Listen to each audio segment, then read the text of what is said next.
everybody, and welcome back to the Flock to Stitch podcast. It has a name now. Thank you so much to everyone who watched last time, and for those of you who reached out and said you enjoyed it. I'm so glad. A small audience at the moment, but a small and very nice audience, and it's very appreciated that you spent some time with me to hear me talk about all my favourite knitting things. It was a long podcast. I think in future I am going to try and keep it a little bit shorter, but well done if you made it through all 53 minutes of the last one.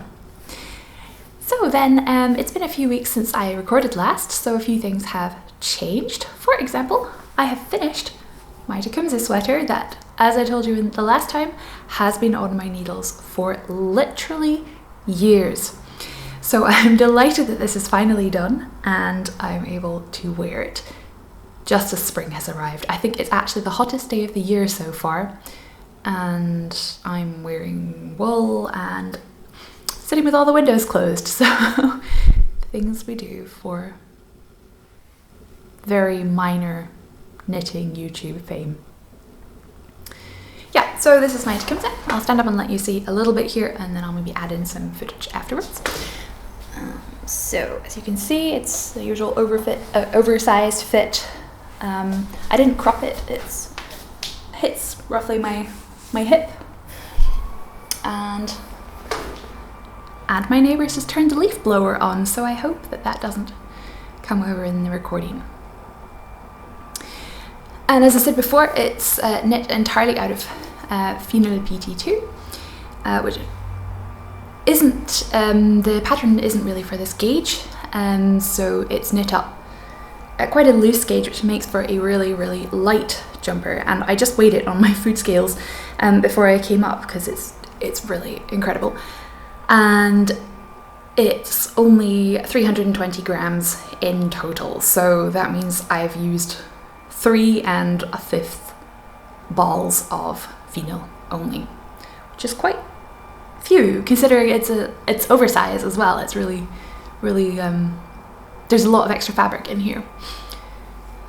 So the main colour is a sort of cream colour, slight off-white. I'll put the colour numbers in, if I think about it, into the doodly things. And I've got a dark grey and a mustard colour. Thinking about it, I said back then it's completely made of Fleece PT2. That is not strictly true, because actually I made a mistake. So I had almost got to the end of the ribbing on the bottom of the body, and I ran out of yarn. So halfway through the ribbing, which is always fantastic. So I picked out another ball, realised there was no ball band on it, but I thought, oh yeah, I started that one for one of my Christmas projects. But it's definitely fennel. I'll keep going with that. Well, you can probably guess it wasn't fennel. It's actually Jameson & Smith, and it's almost the same colour. Almost, but not quite. I don't know if it shows on camera. Just try not to flash my midriff. But you may be able to see that there is a small stripe here where it changes from cream to what is closer to actual proper pure white. However, it's really minor. It's really difficult to see, even if you're actually looking for it. Like looking down now, I can barely see it in this light. And it's on the bottom of the ribbing. Who's going to be looking? And after this amount of time spent on this jumper, I was not going to go back and fix it. So once I realised I'd already cast off the bottom, and I just moved to a ball that was definitely fennel for the sleeves. So a small mishap, but definitely not a disaster. So yeah, I've been wearing this on and off since I knitted it. I have to say it's not my favourite thing I've ever knitted, thanks to this rather weird poncho setup that we've got going on. I mean, that is part of the design and I do enjoy it, but as other people have said, it makes it a bit tricky to wear underneath a jacket. So for the time of year that we've just had, I mean, the weather here is all over the place right now. It was snowing this time last week and now it's 17 degrees. I mean, but yeah, for wearing under a jacket, it's not that great because it kind of bunches up under the arms. But I can imagine that just now, or when the temperature goes back down a little bit, it'll be quite good to wear over the top without a jacket. Yeah, so pretty happy with this. Definitely glad I've got it finished finally, and it's time to move on to other projects. Yes, and free up a project bag. I mean, project bag, let's be real here. I have given up this episode all pretense of being one of those aesthetic podcasters who keeps all of their projects in a project bag, because I'm not, and I will do it once my sofa in my crafting room, sounds very grand, gets a bit too chaotic. I'll organise everything, but in reality things usually just live on the sofa. So some things are in bags and some things aren't. I think what I've been working on and what I'll be showing today is very firmly in the not in a bag category. Another project I got around to finishing a couple of weeks ago now, yeah, been a good couple of weeks, is I finished my Skogafjell. So, I mean, you'd seen to this point last time where I'd reknit the yellow section, but I had said then that I still wanted to reduce the amount of extra fabric that was going on around my waist, hips, and indeed most of my thighs. And I have done so. It's now only this length. So it is quite cropped now. I decided that was the best way to deal with the fact that the body is also still too wide for me, is to make it look intentional. So it now hits just around my belly button, I guess. And it looks like I always planned it that way, and I love it. I have taken a few photos of it. If you follow me on Instagram, you might have already seen it. Yeah, it's gone from being a jumper that was in the back of my cupboard for years to being something that I put on anytime I'm cold and I really enjoy wearing. So I've decided not to bother with making the sleeves shorter. I've just rolled up the cuffs like this, and then I still have them to pull back down over my hands when I get a bit chilly, which I most enjoy. Yeah, so very, very happy with this now. Can't believe it took me this many years to sort it out. It was a bit of a faff picking up all the stitches again. I absolutely hate picking up stitches, but I'm very glad that I've done it.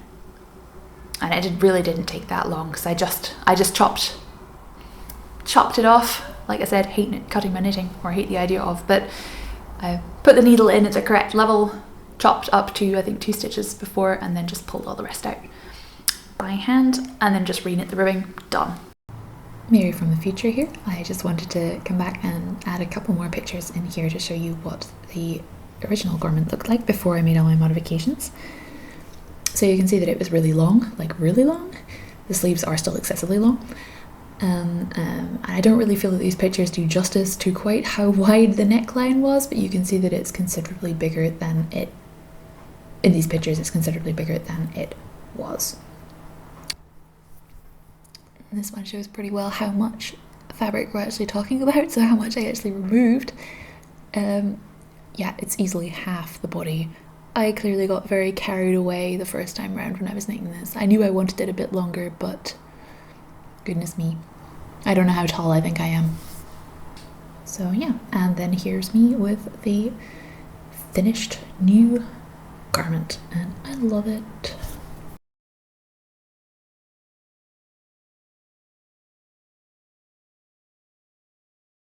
So what have I been working on since the last time I was here? Well, this, mostly. I was quite monogamous with this for the first week or so, because I'd mentioned that in a section I think I edited out that, yeah, I think I'll get restarted on my Tecumseh and get it finished. Got the motivational juices going, and I did so. But I have cast on something new since then. And my new cast on is not particularly attractive in its current state, but it will be. And it currently looks like this. So just a mass of stockingette stitch. well, with a bit of ribbing at the bottom. But this will become a Lena cardigan by Kristen Drysdale of Scandiworks, and will be the first thing I have ever steeked. I have been avoiding steeking for quite some time because, like everyone else, the idea of cutting my knitting terrifies me, but it's time. I'm going to give it a go because I really want to have a cardigan that I've made, and it's time, yeah. So I'm using a dark brown for the body and for the sleeves, and then for the color work, so it's this dark brown here, and for the color work I'm going to use this sort of natural grey beige. It's kind of it's like a warm grey. There's definitely some brown tones in here, and it's really nice. So it's both of these are undyed, and it's a very natural kind of color blend. And I say natural, there's quite a lot of organic material in this, like I can see some here. There's lots of tiny bits of straw and various like lighter parts. Oh, there's a huge bit here. Gigantic chunk here. Yeah, and lighter fibers that clearly come from a different batch, but I like it. I think it makes the whole thing really unique and makes for not such a monotone project. I was picking bits of straw out. I mean, it came from a sheep, so I should have mentioned this is local to me wool. It's from a mill in southern Bavaria in Allgäu called, goodness, what is the mill called? It's from Schafwolle Höfer in Allgäu. They have their own mill there. They spin their own yarn, and they spin for other companies as well. Like Rauwerk, for example, they also get their wool spun there. Which I like, because it's interesting then to see what the same mill can produce, because this is very different from Rauwerk. Okay, it's a different weight, but it's got a different feel even. Yet it was all processed at the same place and from similar sheep. So this is 100% merino, but 100% Bavarian merino. So merinos that are from this part of the world, they gather up from various farmers all over the region and blend them together to make these colours. Well, I think the sheep for this one were these colour, were this colour. This would be a blend. Yeah, so I'm excited to have something that is local. As I mentioned before with my my German sheep Vertices Unite shawl, which I haven't worked on this time, so I'm not going to show again. It's becoming increasingly important to me that I know the source of what I'm working with, and to have some traceability. So for commercial, a lot of commercial yarn and commercial wool products, so jumpers and so on that you'd buy in an ordinary clothes shop, it's very difficult to trace back where the wool actually comes from. It's bought and sold in such huge batches from all over the world that even if you wanted to, with the best wool of the world, you would struggle to trace its origin. Possibly back to one country, possibly back to multiple countries. So I like knowing that even if I can't find the exact sheep these came from, or indeed the exact farm, because it is a mix, I know the region, and I know that they still have sourced this from local farms. It's a start on my journey. I'm fully aware that I'm not there yet with my journey of trying to make my whole crafting experience more traceable, more conscious. But I am looking forward to looking more into that direction and seeing what I find out along the way. And yeah, seeing where it takes me as well, because I'm finding some really interesting things out as I do so. So yeah, all that to say that I'm really looking forward to having a local to me cardigan, and I was thinking as well, it would be a very good dirndl cover up, because I've struggled during our summer festivals, so our Volksfest, things which for you outside Germany it's like Oktoberfest but on a much smaller scale. Usually most villages, most small towns have their own version and are generally a lot more fun than Oktoberfest, controversial, because they're smaller and there are fewer drunk tourists. Plenty drunk locals, but just not in the same masses as Oktoberfest. Yeah, it's dubious that such a thing will happen this year. I mean, 2021 is shaping up so far to be 2020 2.0, or 2.1, I guess. But yeah, I've needed a good cover up for my dirndl for years, so I'm looking forward to having that. The festivals tend to happen end of September, beginning of October, so it can go either way. It can be really hot or it can be really rather chilly. Sometimes, I mean, this is an Aran weight yarn, and it'll be an Aran weight cardigan, so it's going to be quite warm, but that could be exactly what you need until you get dancing. Then you can pop it to one side. So, Lena cardigan by Kristen Drysdale. And that's it for garment knitting this time. One thing I have worked on is another cowl, because I had a bit of a cowl disaster, I think just after I recorded last time, which was one of the cowls that I had knitted for my fiance, not the one that I showed, but its identical twin. Sneaked its way into the washing machine and felted. So it has made a beautifully felted, it's made a beautiful piece of felt. The Mondim yarn felts beautifully, in case you were wondering and had ideas about using one of the multicolored yarns for felting.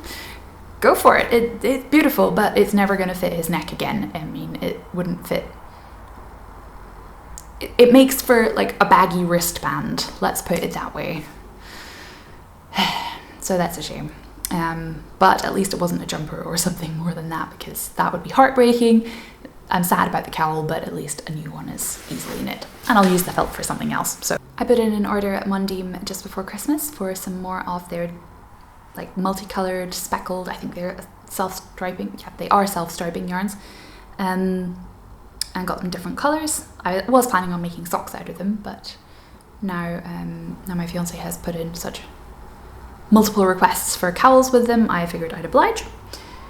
And so this was one of them. I had planned this for myself, which is why it's pink and lime green, which is a combination that very much speaks to my heart, even if it's not one I'd necessarily wear as a jumper. I love it and would gladly wear it as socks. But anyway, it's turning into a cowl for now, and I like the way the stripes are coming out. They're like these very heathered, kind of random stripes, like they're not all the same width and have these speckles of white in them. I haven't put cable in this one. I've put a section of double moss stitch that you can hardly see because of the pattern, more to keep myself interested than to actually be visible. I mean, the intention was that it would be visible, but I realise now that that was a bit naive. Naive, maybe not, but a bit optimistic that it would actually be visible. And on here I've got one of my nice stitch markers from Katrinkles, I believe. It's not going to focus. That's cool. Here we go. I got a set of these when I put it in an order somewhere else. I forget where I got them from. And yeah, they're really nice. So I've been working on that on and off. It's a nice thing if I don't want to think about what I'm knitting. I mean, not that I need to think very much about this right now. But yeah, I like to vary between yarn weights, needle sizes. For once, not everything's on a 4mm needle, I believe. I think they're both 5s this time, so this is a 5mm roll podcast, not a 4mm roll. Haven't knitted any socks since last time. I seem to have come off my sock roller coaster for a while. I'm sure I'll get back on it again. But I have started swatching for a jumper that I'm going to make for a friend of mine. Yeah, we've decided on a pattern. I sent him a list of some that I had in my Ravelry favourites for men, and that I'd be happy to knit, and by lucky coincidence he chose the one I was most looking forward to knitting, so we're now just trying to find some colours that go well together. So his initial thought was actually coincidentally this colour, so this exact same colour combination that I'm going to have in my Lena cardigan, but he also liked the colour scheme from a different jumper that I showed him. So he wasn't so keen on the pattern, but he liked the colours that they'd used. So I made a couple of swatches for that, which I'll show you in just a sec. So this is actually swatch number 2. I don't know where swatch number 1 went. I guess it's hanging around somewhere. So this is for the Stillwell sweater from Jared Flood. And excuse the lumpiness and the bumpiness and the fact that the pattern looks a bit weird here. These yarn weights don't go together, but it was just to get an idea of colours so I know what to order. And yeah, he quite liked the idea of this sort of petrol blue with an orange and a white/beige. There's something weird going on with this pattern. So I've made this one with the orange, the zigzags and a star in white, but I've also got another one where it's ran the other way, which I'm going to go and find. There's it. And there's the one the other way around. So a lot of loose threads because I cut my loops in the back. So this is it with white, and white for the zigzaggy bits, technical term, and orange for the stars. So when I made this one, I wasn't so sure. I thought that, truth be told, I thought it looked too much like an iron brew bottle. Scots shout out. But it's actually growing on me, and I think I prefer it to this one. But we'll see what he says. He is, after all, the person who's going to be wearing it. And I'll do a swatch in brown and beige as well. And then it'll be up to him. So if he does choose brown and beige, I will be knitting exclusively in brown and beige for, I don't know, I guess the whole summer, because I'm not going to be knitting very fast once it gets warm. Every year I come up with these grand plans of how this is going to be the summer where I knit all summer, despite it being too hot, and then it gets to 30 degrees, and the last thing I want is wool anywhere near me, and I'll just sit on a chair and melt. So I expect the same will happen this year, but I start with good intentions, and that counts, right? Something else knitting related, even if not actual knitting, is I decided to make myself a new project bag. I know, I said I don't use them, but I'm ever optimistic. I think that's my just sort of general attitude to life, is being generally optimistic that I will do things and not doing them. But anyway, I made this nice small bucket project bag. A lot of things went wrong because I completely winged it. I cut this bit to the wrong size, so there's a couple of tucks which I won't show you, and it's much smaller than I was hoping it was because I made the indents to make this flip. I'm really showing this badly. I made this bit too small basically, which had a knock-on effect for everything else, but it's nice and it'll fit a small project or a big project until it gets big, I guess. And it's made with this rather eclectic mix of fabrics. So this is an IKEA fabric that I think I initially intended for curtains, but made myself a blazer out of it instead and had a bit left over. This is some nice sheepy fabric. Oh, there's the tuck that I didn't want to show you. Let's ignore that. Sheepy fabric that I made an apron for my fiance's mother, my soon-to-be mother-in-law, once, and had leftovers. And this is a nice cotton quilting fabric that frays like anybody's business, but my favourite dress that I've ever made, I made out of this fabric. Sadly too small for me right now, thank you lockdown weight. I mean, I'm blaming lockdown, but it's crisps. Crisps are what's to blame. And then this used to be the drawstring of a hoodie that I still have and still use, but the drawstring came out in the wash and I never put it back, so I may as well use it in here instead. Oh yeah, this bit's way too short as well, but it's functional. That's really it for making things this time. I have recently come into possession of a couple of knitting books, loosely knitting related, and when I say come into possession of, I mean bought online. It wasn't that they just showed up at my door. I gotta say, I just took this one out of the envelope right now. I hadn't looked at it before, and it's tiny. I thought it was gonna be so much bigger, but like it seems to be full of information, which is a field guide to fleeces. This kept getting recommended to me on Amazon. I'm trying not to use Amazon, but sometimes it's the only one that stocks things.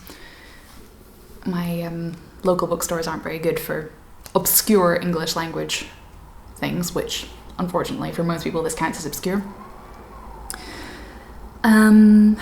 Yeah, so I thought, well, why not? Because as I mentioned very briefly and very cryptically in my first episode, I am doing my own yarny projects at the moment, which means that I am currently the owner of about 130 kilos of raw wool, which is lounging in my garage right now and making it smell a lot of sheep. So more on that when it is time, but it means that I'm getting into looking at different raw fleeces, getting to know which sheep breeds are interesting for my purposes, cryptic, and yeah, getting way more into what's behind the process of producing something like this. What happens before? So what happens basically between sheep and this? And I thought this would be a really interesting guide to have with me, and I'm really looking forward to reading it. It is quite British centric, so there are definitely some sheep. British? Possibly also American. Centric. So I think there's a few sheep breeds around here that that I'm familiar with that won't be in here, but still interesting to see what's out there. Then I also picked up this book, so A Short History of the World According to Sheep, which I've read an excerpt of and it sounded really interesting. So basically how did keeping sheep shape humanity? I am finding that I'm becoming more and more of a non-fiction reader. I don't know when this happened, but recently I've really been enjoying reading non-fiction, so generally not anything too heavy, too academic, but informative and written in an approachable way. I sometimes enjoy that more than I enjoy reading stories at the moment. Stories have to really be the right kind to get me interested at the moment. And unfortunately, I can't really put my finger on what the right kind is, so it's making finding new books tricky. And yeah, I think it's,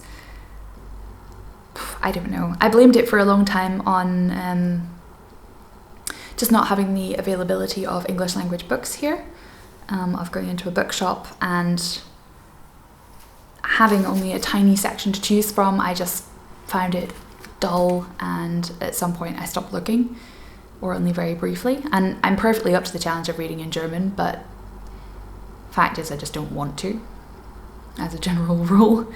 I read enough at work and newspaper and news and everything that I watch German television, German films. So essentially my whole life outside of speaking and my editing job is in German, so when I want to relax and read a book, I don't want that to be in German as well. Yeah, so I keep getting sidetracked today. So now when I go into an English language bookshop or English language library, I get completely overwhelmed and I don't know where to start, and I usually come out empty-handed. unless I go to a smaller section, like, well, the knitting section is always a good place to start, isn't it? So as I'm still getting started with this whole knitting podcast thing, and you're still getting to learn my knitting style, my yarn interests, my general interests, I thought it might be quite interesting to do a stash dive each episode, where I show you something that I have in my stash. I am going to do this more or less randomly. I have my stash divided into 4 plastic boxes, each large, quite large, very large, roughly by weight, so I will have a kind of an idea of what I'm going for each time, but I won't look, so let's do it. So beside me right now is my box, the largest I think, of fingering weight / 4-ply yarns, so I'm just going to reach in and grab something and see what comes out.